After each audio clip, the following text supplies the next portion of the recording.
Hey YouTubers, and welcome back to Tony the Tech Ninja channel, and today we're going to be comparing my two foam cannons, that being the Maxshine, which I've had for about 6 months, great product, and my new MTM or Autobella Featherweight, and this I've had for probably about 3 days and I haven't got to use it yet. But I'm going to be going over the specs of them both, all the information, and then we'll be taking a close-up look, and then in a future video I will be comparing them as to how well they lay down foam and how well they operate. Other than that, if you guys haven't checked out the previous video, I did post a video comparing the MTM SG28 to my Torque Snubby and comparing those and tearing them down. And I actually got these as a kit for around $50 through the Clean Garage. A really good deal. If you guys don't know about MTM, you probably should if you're getting into auto detailing or you're interested in it. Obviously, those that are in it know that MTM is very well known for their foam cannons and their pressure washer guns. So other than that, we're going to get into both foam cannons, their specs, and then I'll bring you in for a close-up look at each one's features. For the Maxshine, it is going to range from $30 to $35. Its core and main body is all going to be brass. That is a good thing because it does resist corrosion and rust. It has a 32-ounce tank, which I believe is more actually like 34. Other than that, it is a very strong bottle. It's not one of those cheap, $10 specials on Amazon where you're going to crush the bottle. It does have an adjustable nozzle and an adjustable airflow. I'll show you that when I bring you guys in for a closer look. Other than that, it comes with the 1.25 orifice, and it is upgraded to the 1.1 because if you're looking at upgrading, it's very affordable. I got 2 of the 1.1 orifices for $6, so it's very affordable to at least even try it out to see if it changes anything.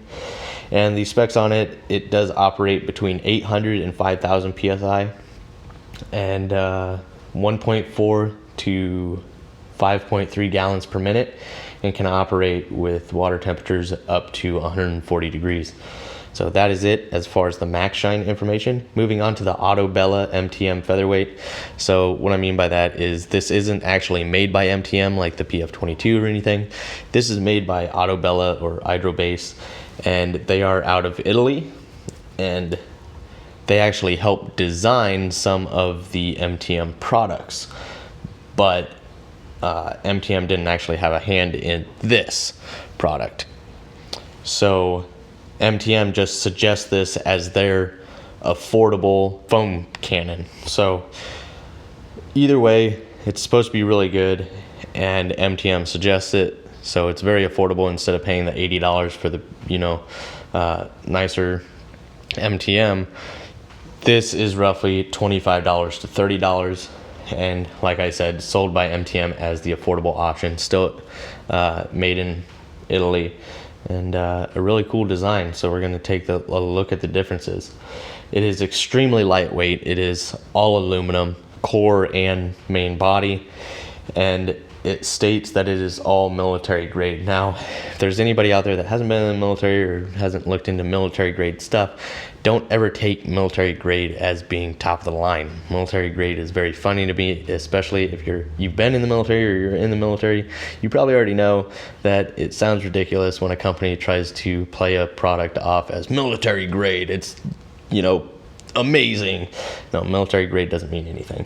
But with it being aluminum, it won't rust. It will oxidize, but that will actually protect. It will oxidize on the outside, and it will actually help protect the aluminum, so you don't have to worry about that. Aluminum is going to hold up well. It does also have a 32-ounce tank and comes with the 1.25 orifice, which most foam cannons will come with the 1.25, and we'll be upgrading that to the 1.1 as well. It does also have an adjustable nozzle and airflow. You can tell already the airflow is going to be a little bit different because it doesn't have the knob on top, and that actually saves a lot of weight. The specs on it are operating range between 1100 and 2600 psi, 1.4 to 2.4 gallons per minute, and once again, water temperatures up to 140 degrees.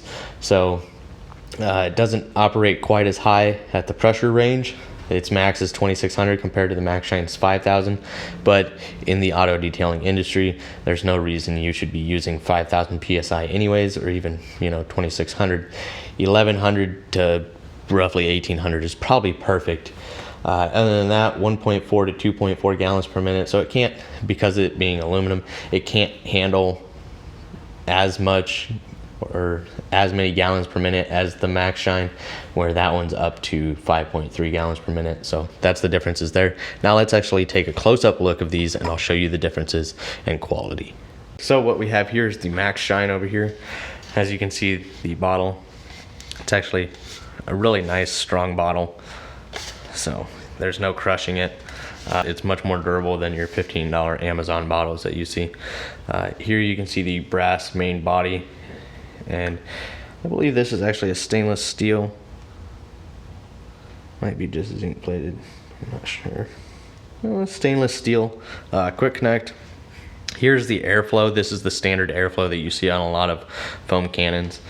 Counterclockwise, which I'm spinning it right now, actually closes the valve, allowing less air in, which less air means less foam. So rotating this all the way in or to the right clockwise, you open up the airflow and it allows the most amount of air in, creating the most foam. And then here is the adjustable nozzle. Doing this opens up those blades on the inside, and that changes width and height of your foam spray. So it's really fine tuning that once you get it on. But the 1.1 orifice is going to be located right in here. I actually have a video using this with the 1.25 and then using it with the 1.1, and I show how to switch it out. That is the Maxshine. Now getting into, I actually put this sticker on here, it's not going to come with that. Featherweight, it does also have a really nice bottle as well, very strong. Doesn't have quite as nice of a base. It doesn't, it stands just fine, but it doesn't have as wide of a base as this. But then again, this isn't heavy like the top of this, so you don't have to worry about it being too top heavy, because this entire product is less than 1 pound. So it's pretty amazing. In here is where your orifice is going to screw in. So here is the one out of the Maxshine foam cannon, the 1.25. Here is the one out of the Featherweight, if it'll focus. This is actually a really nice orifice. It's got a nice finish to it.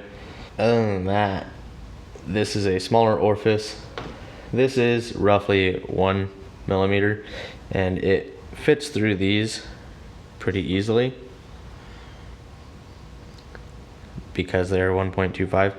And then with the new 1.1, it is quite a bit snugger. It's quite a bit tighter. So there is a little bit of a difference. It's just, I was going to try and show you guys the difference on camera, but it is really hard to see with your eye the difference between 1.1 and 1.25. So you would simply just drop this guy in here, take your flathead screwdriver. So it was $6 for 2 of these, and shoot, even if it doesn't produce better foam for you, as long as it doesn't make it worse, at least you're only out $6. And on the other side of it, it could help.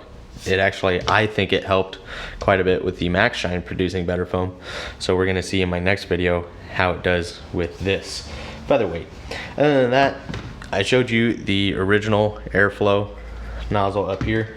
Well, besides this actually being all aluminum instead of copper or brass or anything like that, it's all aluminum, extremely light, and because you don't have that big airflow nozzle on top, which adds a lot of weight to it.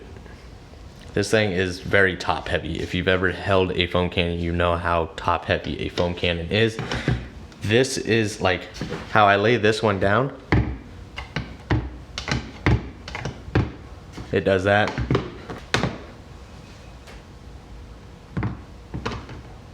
The bottle weighs more. Like, you get my point, that this is actually not top heavy. I actually really like the design.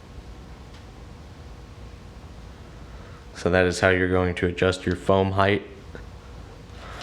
And then for the airflow, instead of having that big air nozzle, you actually have this plastic ring right here, which kind of seemed cheesy to me at the beginning, but we're going to see how well it holds up. And I don't see it coming off.